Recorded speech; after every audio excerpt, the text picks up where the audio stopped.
السلام علیکم. دغه افغانۍ چې د فوټو تاسو په د سکرین باندې ویناست چې د نوم زرکه دی د دوې درې ورځې لري دغه ویډیو ډیره زیاته وایرل شوې وه او چا بل چې دوی ضرورتمند دي او کباړې ټولاوه خو داسې نه ده. دی له تره له اکا سره نن ما په خپله خبرې وسوې هغه ریکارډینګ هم تاسو سره شیر کوم. تاسې په خپله د هغه خپلې خبرې واورئ چې هغه څه وایي. هغه دا وینا وه چې دا د ورور سره راوتلې وه مارکیټ له ورور یې موبایل ټیکاوه.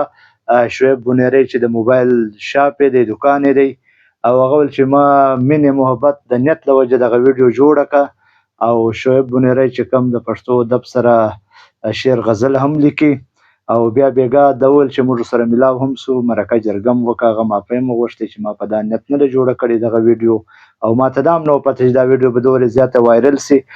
خو بعد کې بیا ډېرو خلکو نور دغه چا د مدد د وجې د کومک کولو لپاره هم ټلیفونان یا خلکو ځاخې دغه غوښتې چې موږ سره مدد کول غواړو. خو دا ویل چې زموږ خپل کاروبار دی او موږ الحمدلله هېڅ شي ته هم ضرورت نه لرو، موږ ضرورتمند نه یو. راسئ د دې د ماشومې د تره خبرې واورئ. څه کوئ؟ واوري واوره در محمد.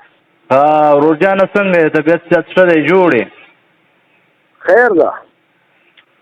دا مخکې ورځو کې یو ماشوم و ویډیو بیا ما یو دغه وکتو چې یاره دا چا د خپل لایک فالوورز لپاره تا لکه ویلي و چې دا خلکو دغه کړی همداسې و چې دا څنګه ته وایې همدغسې و چې دا څنګه ته وایې همداسې و هغه بلکل همداسې و. ښه نو ډېرو خلکو پې بیا ویډیوګانې وکړې ما وویل چې دغه وکړو تر څو پورې زیات تحقیق نه وي کړی نو دا خلک هم داسې تحقیق موږ ورغلو بېګا ورسره موږ خبرې وکړې هغه وویله چې ما هسې په دې ماشومه باندې مینه راغله او ما مطلب ورسره پرې ویډیو وکړله وړه ماشومه د ورور سره تللې وه ورور یې موبایل هلته جوړه دوکان کې بېګا ورسره موږ جرګه وه خلکو سره هغه ویل چې موږ دا هسې پرې مینه راغله او ما درته شیر کړله چې دا افغانۍ ده مطلب افغانستان ده او نور مې وایي هېڅ مطلب په دې کې نشته. مافیان یې بېګا وغوښتل موږ ته یې وزر هم وکړو ازما ورېره ده او موږ داسې نه ده چې غریبانان یو یا ضرورتمند یو شته هم د موږ ضرورت نشته.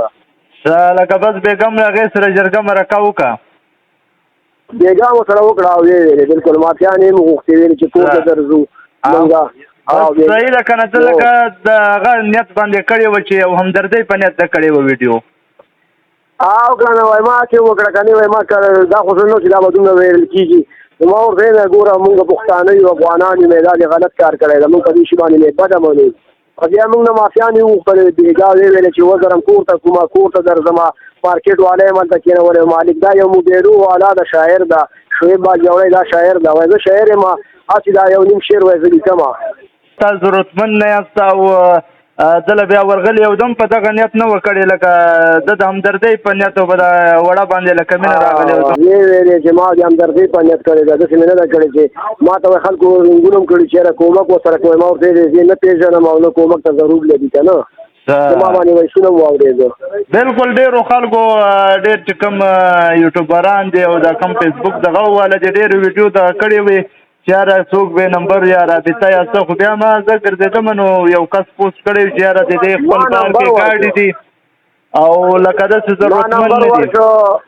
ما زما نمبر کې ورکړئ چې ما نه خلک معلومات وکړي چې زه پوهه کړم زموږ شکر د خپل روزګار هر څه دروند روزګار هم ده. بس ډېره مننه. بس څه کار دی دغه دی په ځکه مونږ دا کوو ځینې خلک خو مړه ځای ډېره ښه خبره ده چې دغسې ده او موږ دغه کتلې وه بلکل لکه کس هم ملامته نه وه هغه خپل وزر هم ورته ویلې چې بلکل نه دی ملامته بلکل هغه په دې نیت نه ده کړې بلکل ستا خبره صحیح ده. چې څوک پوهېږي که نه دې په مطلب که نه وایي هغه چې څوک وایي نه پوهېږي او تا مطلب دښمن یا به ولې هغه خبره کوي دا موږ ورته زه ټیک ده بس معافي غوښته موږ یې نورې څه کوو که نه به ډېر وزر یې وکړو. نه بس سم کړی دی بلکل چې معاف کړی دی او بلکل په دغه نیت او په دغه یې نه وکړی دا خبر د هغه ټیک ده. وروره ډېره مننه وروره ډېره مهرباني. صحیح ده الله د خوشحاله آباد لره بلکل صحیح. امین.